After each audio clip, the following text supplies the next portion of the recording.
సన్నివేశం కోర్టు 4వ రోజు విచారణ. అర్జున్ రెడ్డి గౌరవంగా లాయర్ స్టాండ్కి చేరతాడు. కోర్ట్ హాల్లో నిశ్శబ్దం.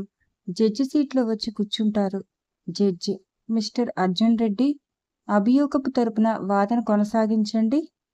అర్జున్ మైక్ దగ్గరికి వెళ్ళి: మైలార్డ్, ఈ కేస్ ఒక తల్లిదండ్రుడి గుండె నొప్పి మీద ఆధారపడి ఉంది. ఓ కుమార్తె పెళ్లికి నిరాకరించటం కుటుంబ పరువు మీద పడిన దెబ్బలా భావిస్తున్నారు. ఇది ఒక కుటుంబం విభజన మాత్రమే కాదు, ఇది సమాజపు సూత్రాల మీద ఓ ప్రశ్న. అర్చన విన్నప్పటికీ ముఖం తిప్పకుండా నిలబడుతుంది. అర్జున్ వివరణ ఇస్తూ: ఈ కేసులో తండ్రి కోపంగా లేచాడు కాదు, బాధగా నిలిచాడు. కుమార్తెపై ఆ ప్రేమ, బాధ్యత ఎప్పుడూ పెళ్లి మాట వచ్చినా ఎందుకు వెనక్కి తగ్గుతున్నదనే ప్రశ్న. అర్ధాంతరంగా అర్జున్ వాయిస్లో స్వరం మారుతుంది. అర్జున్ లోపల: అవును, ఆమె వెనక్కి తగ్గినప్పుడే నేను దగ్గరికి వెళ్లాల్సింది. కానీ నేను వెళ్ళిన దారి వేరు. ఇప్పుడు న్యాయస్థానంలో ఆమెను ఎదురిస్తూ నా మనసును ఓ నిర్ణయం తీసుకోలేకపోతుంది. Flash back. College campus. Archana ఒక మాక్ ట్రయల్లో పాల్గొంటున్న సన్నివేశం. అర్జున్ వెనక కూర్చుని చూస్తున్నాడు. అర్జున్ లోపల: అమ్మాయిలో ఉన్న న్యాయ విజ్ఞానం, ఆత్మవిశ్వాసం చూస్తే ప్రేమ కలుగుతుంది.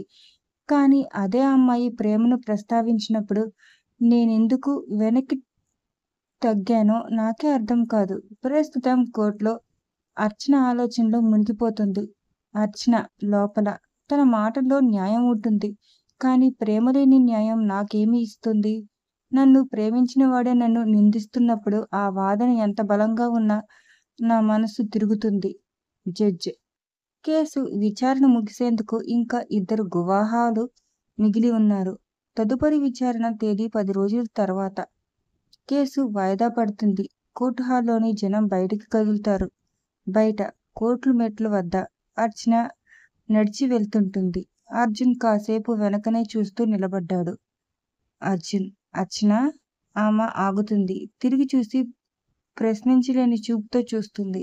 అర్జున్: నన్ను ఓసారి గౌరవంగా చూసే చూపును ఇప్పుడిప్పుడే తెలుసుకుంటున్నాను.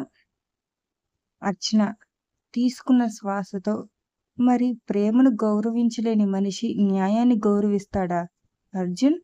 అంటూ వెళ్తుంది. అర్జున్ దిగులుగా చూస్తూ తనలోని ఓ అసహనం, ఆకలి తెలియపోతున్నట్టు అనిపిస్తుంది. ఎపిసోడ్ ముగింపు. అర్జున్: నేను న్యాయాన్ని వాదిస్తున్నాను, కానీ నా మనసు మాత్రం తీర్పు కోసం కాదు, క్షమాభిక్ష కోసం ఎదురు చూస్తోంది.